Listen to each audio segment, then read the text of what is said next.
నా పేరు డాక్టర్ తిరుపతిరావు అండి. నాది బిఎంఎస్ కలెక్టర్ మెడికల్ నేను ఆయుర్వేదిక్లో మొదలు చేసేవాడిని. తర్వాత అల్లోపతికి ట్రైనింగ్ అయ్యాను కళాశాల ఆర్ఎంపీ డాక్టర్ చేశాను. అయితే ఏంటంటే ఇక్కడ పబ్లిక్లో ఎలాగుందంటే జబ్బులు వచ్చిన తర్వాత మందులు వాడడంతో వచ్చిన తప్ప జబ్బులు రాకుండా వాడుకోవడం అంటే ఎవరికి ఇక్కడ అలవాటు లేదు. అది చెప్పినా అర్థం కావడం లేదు. మనం ఏంటంటే ఆయుర్వేదిక్కే ప్రధానం. ఆయుర్వేదిక్ నుంచి వచ్చినవి ఎల్లపతికి ఏది వచ్చినా ఆయుర్వేదిక్ ప్రధానం. మొదటి నుంచి ఋషుల దగ్గర నుంచి వచ్చింది అదే. తర్వాత ఇది వచ్చాయి. ఆ కాన్సెప్ట్ ఇక్కడ ఏంటంటే ప్రజల్లో మార్పు అయిపోయింది. అది మార్పు రావాలంటే మెయిన్ మళ్ళీ మొదటి నుంచి పెట్టి రావాలి. చాలా కష్టం అవుతుంది. చాలా కష్టం కూడా ఈ సీజన్లో రావాలంటే. దానికి మనం మార్పు చేసుకోవడం అనేది అయితే మంచిదే. దీనికి ఏంటంటే మెయిన్ నా సజెషన్ ఏంటంటే మ్యాక్సిమం దీనికి అన్ఎడ్యుకేటెడ్ కానీ లేదంటే పల్లెటూరులో కానీ టౌన్లో కానీ మగవాళ్ళకి చెప్తే మారరండి. మెయిన్గా మనం మారవలసింది ఏంటంటే ఇంట్లో మారాలి. ఫస్ట్ ఇంట్లో మారాలి, లేడీస్లో మారాలి. లేడీస్లో చేసిన తప్పులే చాలా వరకు అవుతున్నాయి. తర్వాత ప్రతి దగ్గర ఇప్పుడు చూడండి, మీరు దీన్ని తెచ్చారు, కూరగాయలు అమ్ముతారు, తెస్తారు, దానికి 4 సార్లు ఫ్రై చేసి ఉంటారు, అంటే స్ప్రే చేసి ఉంటారు, మెడిసిన్ వేసి ఉంటారు, ఆడ తెస్తాడు. ఆ డ్యూటీ అది ఇంటికి తెచ్చిన తర్వాత కూడా లేడీస్ అలా గుండిసి పోస్తుండేస్తారు. కానీ పసుపు పెట్టి వేడి నీళ్ళు పెట్టి కడగడం అంటే చేయరు. మెడిసిన్ ఆల్రెడీ దానికి ఇంక్లూడ్ అయిపోయింటుంది. ఇప్పుడు అవి ఏంటంటే ఆ మార్పు రావాలంటే మెయిన్ నేను చెప్తున్న డైరెక్షన్ ఏంటంటే ఈ డ్వాక్రా గ్రూపులు కంపల్సరీ ఉన్నాయి. ఈ డ్వాక్రా గ్రూప్ మీటింగ్లో పెట్టుకొని వాళ్ళు ఎప్పుడు పెడుతున్నారో చూసి అందులో కానీ మనం ఏమైనా కొద్దిగా డైరెక్షన్ ఇవ్వగలిగితే కొంతవరకు యాక్టివ్ అవుతారు.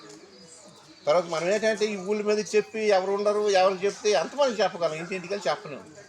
లేడీస్లో మెయిన్ మార్పు రావాలండి. ఇది రావాలంటే మెయిన్ ఆయుర్వేదిక్ మంచిదండి. ఇప్పుడు మేము చెప్పే న్యూట్రిషన్ ఎంతవరకు కరెక్ట్ అంటారు? బాగుంటుంది. ఇది నేచర్. ఇది నేచురల్ లేకే కదండి.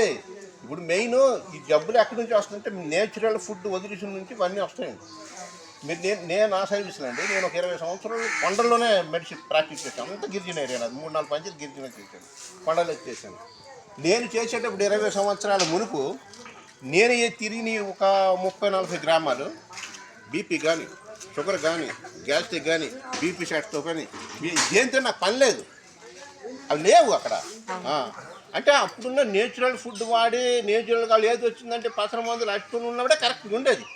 ఇప్పుడు ఏంటైందంటే ఈ పసర మందులు వదిలేసి వాడుతున్నారు. అవసరం ఇది అత్యవసరం అన్నప్పుడు నాకు కాదనడం లేదు. కానీ మరీ దానిలో అలాగే దాన్ని మునిగిపోయి డబ్బులు వచ్చినంత డబ్బు ఎందుకు వస్తుందని వాళ్ళు తెలుసుకోలేకపోతున్నాడు. మనం తీసుకున్న ఆహారాలని మ్యాక్సిమం 180 మందికి తెలియదండి. మన అలవాట్లు, మన తాలూకా నడవడిక, మనం తీసుకున్న ఆహారం వల్ల వస్తాయి. మ్యాక్సిమం 180% జబ్బులు అనుకో వస్తాయి. ఏవో ఇన్ఫెక్షన్ అయ్యి మామూలుగా ఏమో మ్యాక్సిమం లేదంటే కొన్ని జన్యుపరంగా రావచ్చు, కానీ ఎక్కువ.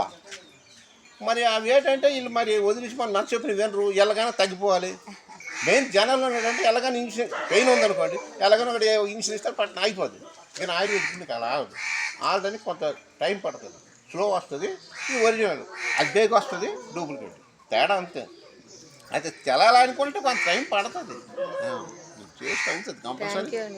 దానికి మీరేంటంటే కొంచెం లేడీస్ని ప్రపోజల్ పెట్టినట్టు మీరు మెయిన్ డ్వాక్రా గ్రూపులకు కానీ మీరు ఇచ్చేస్తే కొంతవరకు సక్సెస్ ఉన్నారు సార్. డ్వాక్రా మహిళలు కూడా అలాగే పెడుతున్నాం మేము కూడా. మీరు డ్వాక్రా గ్రూపుల్లో వీళ్ళు ఎదుర్కొన్నారు కదా, ఇందులో డ్వాక్రా గ్రూపులు మహిళలకు కొంతమంది